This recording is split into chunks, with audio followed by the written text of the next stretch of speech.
Assalamualaikum warahmatullahi wabarakatuh. Perkenalkan, kami dari kelompok 1 mata kuliah Keperawatan Medikal Bedah 2 ingin melakukan presentasi mengenai penyuluhan yang beranggotakan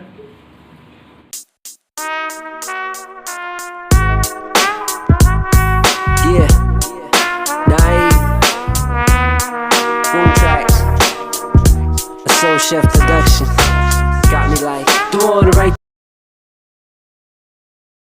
Assalamualaikum warahmatullahi wabarakatuh. Waalaikumsalam. Baiklah ibu-ibu dan bapak-bapak, terima kasih telah meluangkan waktunya hadir dalam acara kami ini. Perkenalkan, sebelumnya kami dari mahasiswa dari Poltekkes Kemenkes Padang. Kami akan memberikan sedikit penyuluhan kepada bapak-bapak dan ibu-ibu tentang pencegahan penyakit infeksi saluran kemih.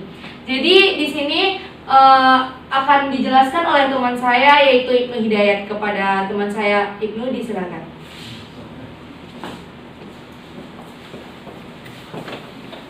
Baik, terima kasih pada rekan saya Saudari Yasmin. Assalamualaikum warahmatullahi wabarakatuh. Waalaikumsalam warahmatullahi wabarakatuh. Baiklah bapak-bapak dan ibu-ibu sekalian, di sini saya Ibnu Hidayat ingin coba menjelaskan sedikit mengenai penyakit dan pencegahan infeksi saluran kemih ini pada ibu-ibu dan bapak-bapak di ruangan ini. Semoga dengan ini, dengan pelajaran yang kami berikan, ibu-ibu bisa memahaminya.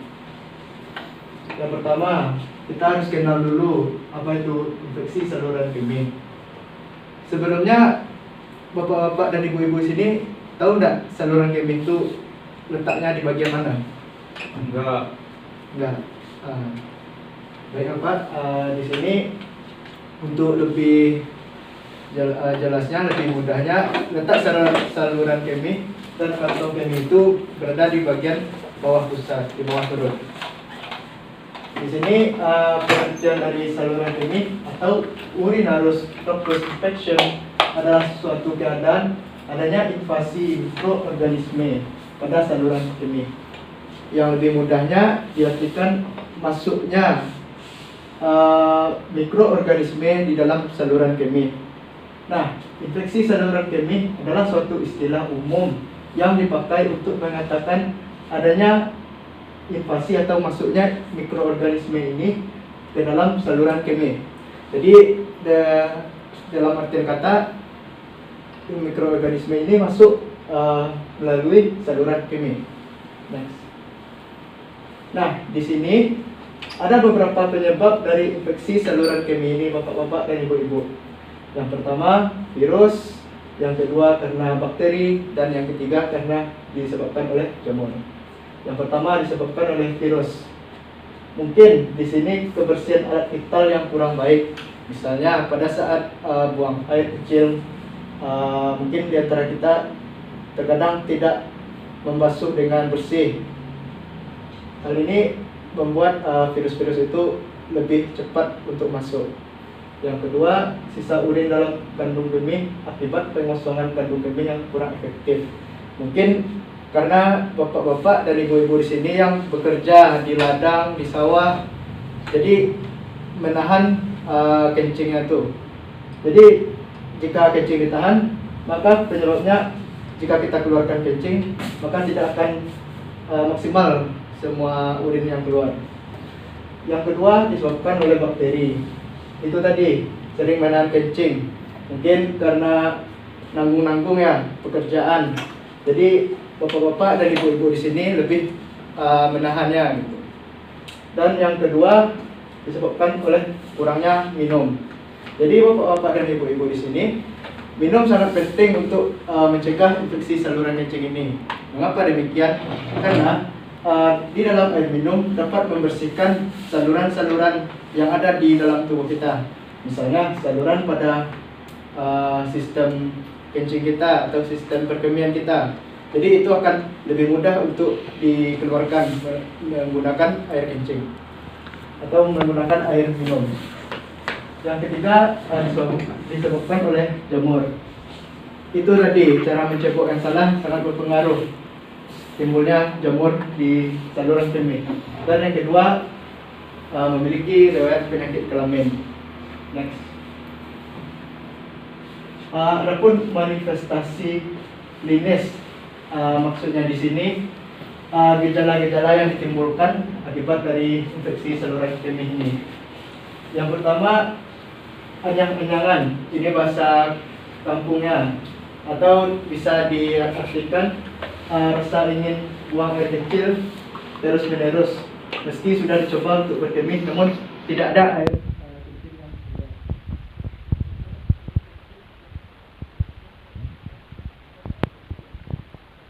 Ini air kering biasanya berwarna putih, coklat atau kemerah-merahan yang baunya sangat menyengat.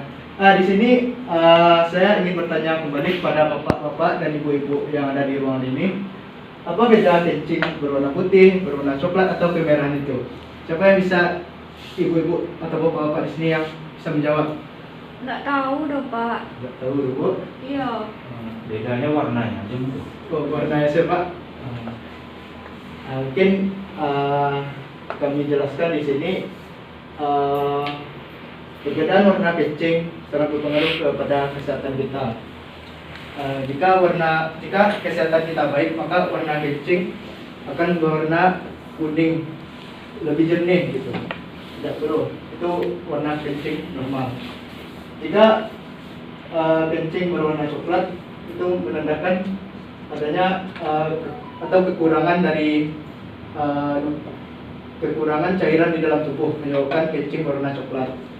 Dan jika warna kencing kemerahan, berarti ada infeksi atau perlukaan di saluran kemih kita. Dan yang ketiga, warna urin kental atau pekat seperti air teh. Kadang kemerahan bila ada darah atau hematuria. Kembali lagi ke nomor 2, jika ada infeksi atau perdarahan di dalam saluran kencing akan menyebabkan hematuria atau kemerahan bila ada darah. Dan yang keempat, nyeri pada pinggang. Ibu-ibu semua bapak risiko kadang masuk panik-panik pinggangnya gitu. Itu bisa jadi disebabkan oleh karena terlalu lamanya menahan kencing gitu, sehingga kerja ginjal sudah tidak maksimal. Next.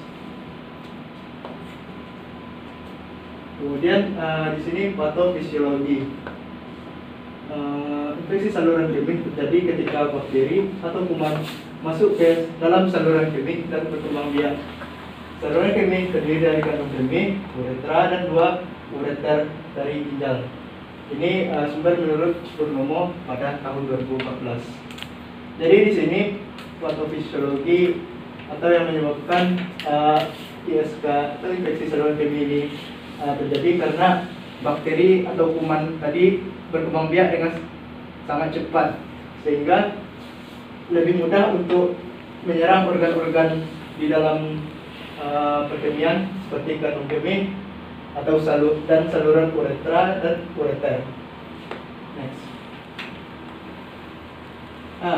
Di sini untuk misalnya kita sudah memiliki gejala mengalami infeksi saluran kemih, hal sebaiknya kita lakukan hanya melakukan pemeriksaan diagnostik. Pemeriksaan diagnostik ini ada beberapa macam seperti USG, CT scan atau MRI. Tes pencitraan bisa dilalui dengan pemberian zat kontras untuk melihat kondisi saluran kemih dengan lebih jelas. Jadi di sini bapak-bapak dan ibu-ibu, jika ibu dan bapak memiliki gejala seperti yang sudah kami jelaskan tadi, alangkah baiknya ibu dan bapak memeriksakannya di rumah sakit. Mengapa demikian? Karena takutnya nanti menyebar ke organ yang lain dan menyebabkan penyakit yang lebih serius. Maka kami di sini merekomendasikan untuk memeriksakannya langsung ke rumah sakit. Yang kedua, jika sudah dilakukan pemeriksaan diagnostik, maka akan dilakukan pemeriksaan penunjang. Pemeriksaan penunjang ini pewarnaan geram dan kultur pada spesimen urin linkage sebelum pemberian antibiotik. Organisme yang sering ditemukan adalah Escherichia coli dan Enterobacter, Klebsiella protease yang menunjukkan adanya gejala batu urin. Jadi di sini pemeriksaan penunjang ini dilakukan kultur pada spesimen urin. Jika ibu atau bapak mengalami infeksi saluran kemih ini, maka akan didapati beberapa bakteri atau kuman di sana seperti E. coli, Enterobacter dan sebagainya. Sampai di sini ada yang ingin bapak dan ibu tanyakan? Silakan Bu, perkenalkan diri, berdiri dan perkenalkan diri Bu. Baiklah, Assalamualaikum warahmatullahi wabarakatuh. Perkenalkan Pak, Bu, nama saya Natasha. Jadi saya mau bertanya Pak, tadi kan Bapak jelasin ciri-ciri dari penyakit infeksi saluran kemih ini. Kami kan kerja tiap hari, jadi sering sakit punggung kan Pak. Misalnya ciri-cirinya kan ada 4 tadi tuh. Kalau misalnya terjadi sama kami baru cuma 1 atau 2, itu kami bawa juga ke dokter atau harus semuanya? Gimana Pak? Terima kasih sebelumnya Pak, Bu. Terima kasih, pertanyaan dari Bu Ina sangat bagus sekali. Jadi misalkan tadi ada 4 gejala, tapi hanya salah satu dari ibu dan bapak yang merasakannya. Di sini mungkin untuk mengatasi satu gejala ini bisa kita lakukan di rumah. Misalnya sebelumnya bapak dan ibu mungkin sangat kurang minum, sehingga menyebabkan dehidrasi atau urin yang warnanya mungkin kecoklatan karena kekurangan cairan. Maka baiknya bapak dan ibu minum sebanyak-banyaknya. Minum air mineral, lalu berbanyak minum, nanti akan merasakan dampaknya di dalam tubuh jika sudah minum dengan cukup. Dan juga diimbangi dengan makanan-makanan seperti sayuran dan buah-buahan. Apakah Bu Ina sudah paham? Paham, terima kasih Pak. Sama-sama Bu. Nah, kita lanjutkan pada komplikasi. Jika infeksi saluran kemih ini tidak ditangani dengan baik, maka akan menyebabkan beberapa penyakit yang ditimbulkan seperti sepsis, di mana terjadi infeksi di seluruh tubuh.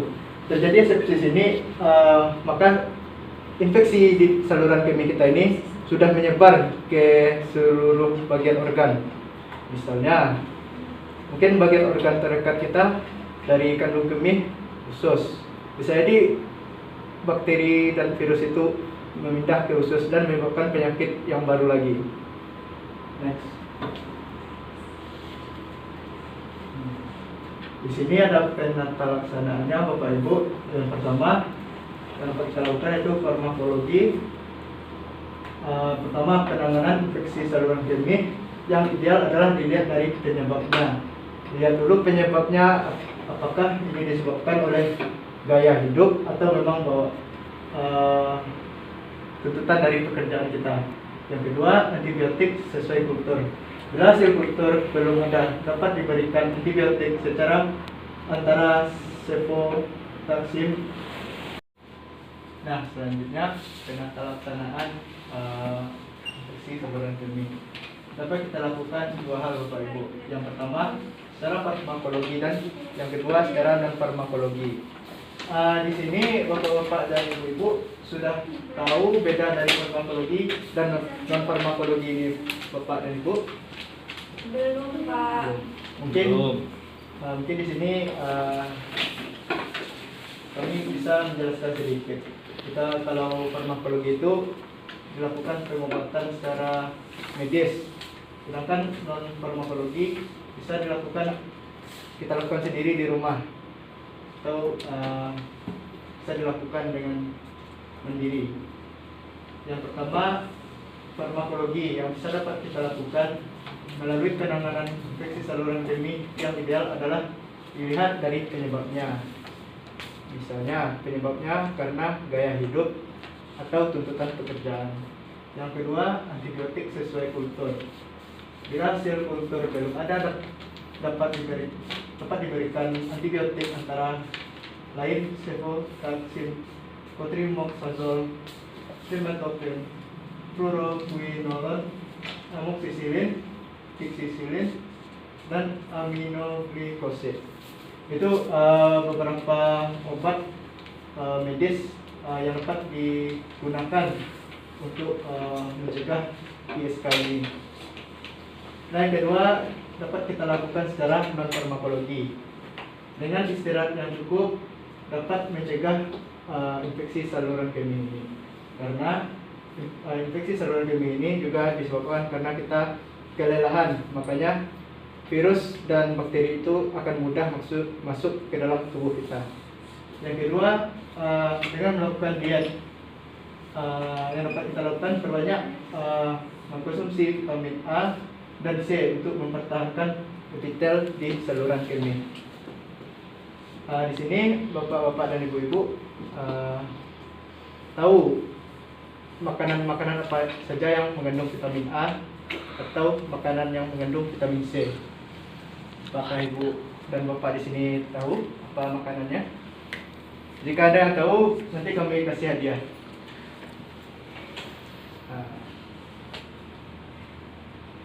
Ibu yang di ujung tahu enggak makanan yang mengandung vitamin A? Sebut saja satu contoh saja. Wortel, Kak. Wortel, bagus. Untuk vitamin C, apa saja makanannya, Bu? Jeruk, mangga. Buah-buahan ya, Bu. Jeruk, mangga, dan sejenisnya. Itu teman-teman kita bisa memberikan hadiah pada ibu yang sudah menjawab. Tangan dulu Bapak Ibu. Nah, itu ya.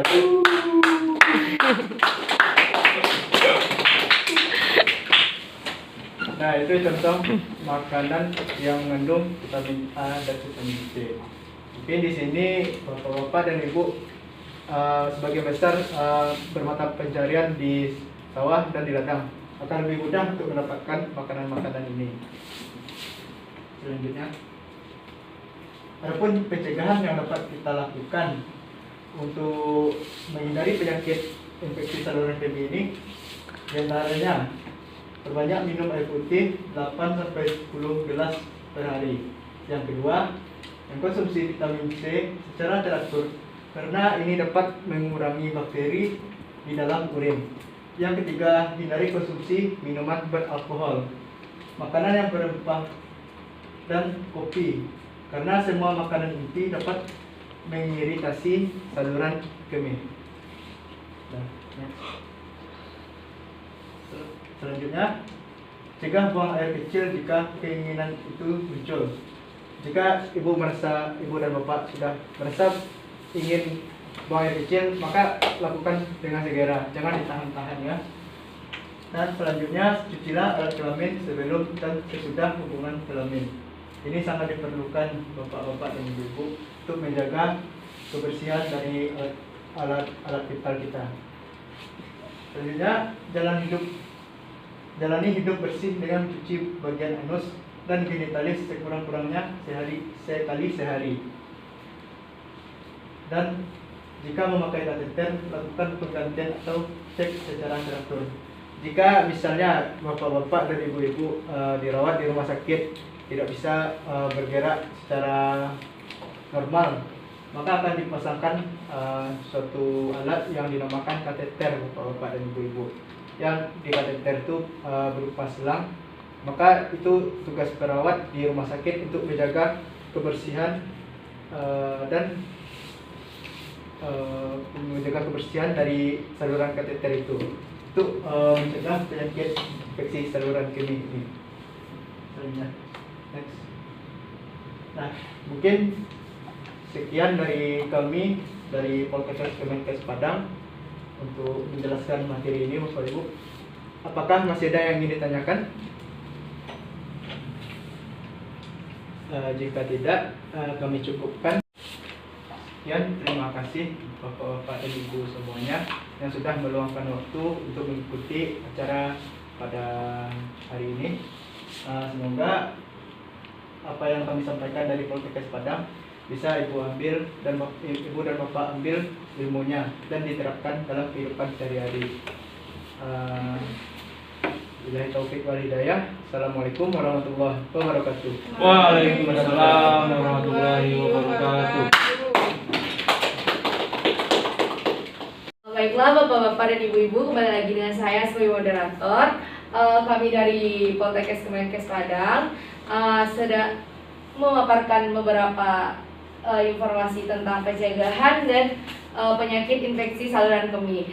Dan tadi Bapak-bapak dan Ibu-ibu telah dijelaskan oleh teman-teman saya, oleh Bapak Ibnu, dan di sana semoga Bapak-bapak dan Ibu-ibu mengambil manfaatnya dari ilmu yang telah disampaikan oleh teman saya tadi dan bisa mengaplikasikannya di diri kita masing-masing gitu dalam kehidupan sehari-hari ya Bapak-bapak Ibu-ibu. Baiklah, saya Yasmin Zahra sebagai moderator. Kami dari Poltekkes Kemenkes Padang mengucapkan banyak terima kasih. Saya ucapkan assalamualaikum warahmatullahi wabarakatuh.